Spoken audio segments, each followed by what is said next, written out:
Good morning. I'm on the very busy St. Field Road out of Belfast, and this is the entrance to Purdysburn Hospital as it was then known.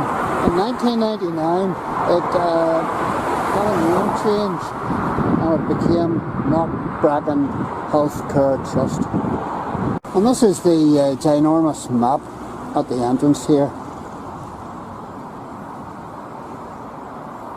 And a lot of the villas have now been taken over by small business units and charities.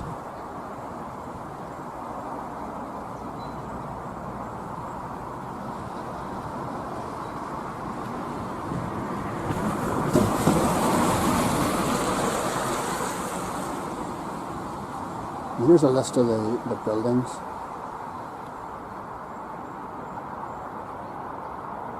And all the villas, which were named after Irish rivers, mountains, and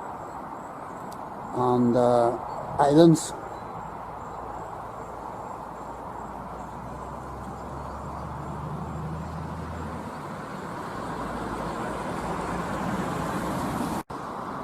I'm just sweeping around from the Git Lodge here, and you just go up the hill here.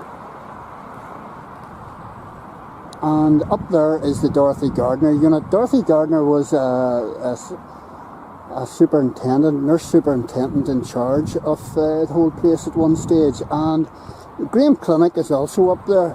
And this man, Lieutenant Colonel William Graham, MD, advised the erecting of a new asylum based on the villa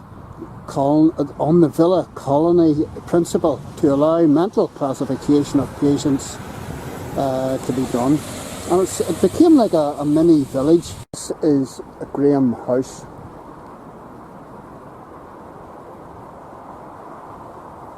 And Rathlin's up here too. It's the old water tower.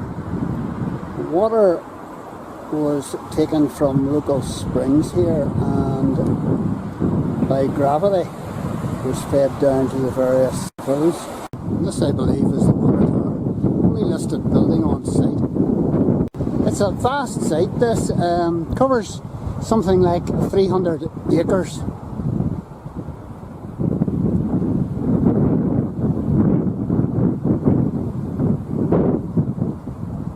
The Northern Ireland Ambulance Service up in there. This is Iron Moor.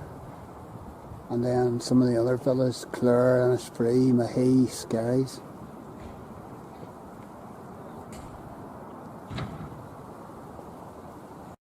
So how did Purdysburn get its name? Well, it got its name because the word burn, there's several little wee streams flowed through here.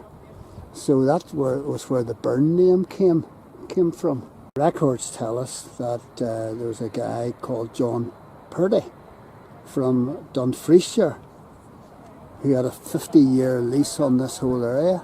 John Purdy built a mill, and a wee clatter of houses grew up beside the mill, and the mill area became known as Milltown. And this area here became known as Purdysburn. 1895, the Belfast Corporation purchased the grounds, 300 acres for £29,000. And it's interesting that this guy, one of the early guys, a fella called Narcissus Bat, who built a big mansion on here in 1823, well, he married a girl called Miss Hyde, and of course that gave rise to the complex of buildings known as Hyde Bank. Patients started to arrive here from 1905 onwards, and by 1914 11 of the villas were completed and occupied.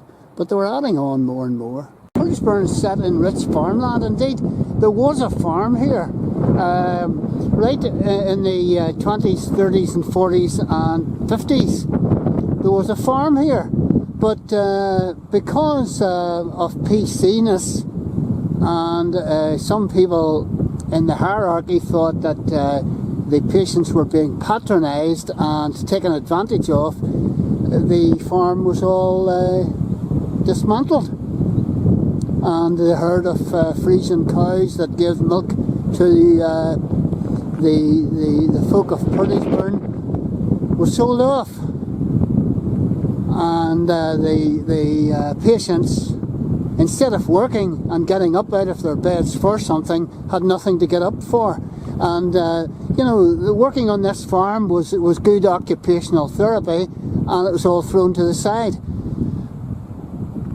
And then the patients just didn't know what to do. So, I mean, I used to see them lying about the place and just walking the roads aimlessly, which is rather sad. Purdysburn has passed through many stages. There's been great reductions. At one stage in its heyday, Purdysburn would have had, you know, probably 1,800 folks as patients, and 700 or 800 staff. Hello. Hello. Yes. The old horse is inquisitive here, and now an awful lot of the villas I have to get away from them. Now a lot of the villas are rented out and empty, so there's probably only about 200 or 300 residents. There's been great reductions. At one stage in its heyday, Purdysburn would have had, you know, probably 1,800 folks as patients, and 700 or 800 staff. Hello. Hello. Yes. The old horse is inquisitive here, and now there's probably only about 200 or 300 residents. The old Knocbracken clinic.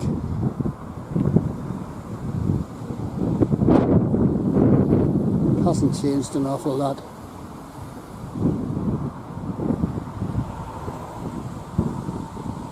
We're living down across the road here to Knocbracken Hall. And this was the community centre. And on over to the left, these are new buildings here, well, relatively new. On over to the left was the there's the Singing Kettle, the coffee shop. So that's my wee nostalgic trip back to Purdysburn, or Knocbracken Health Trust.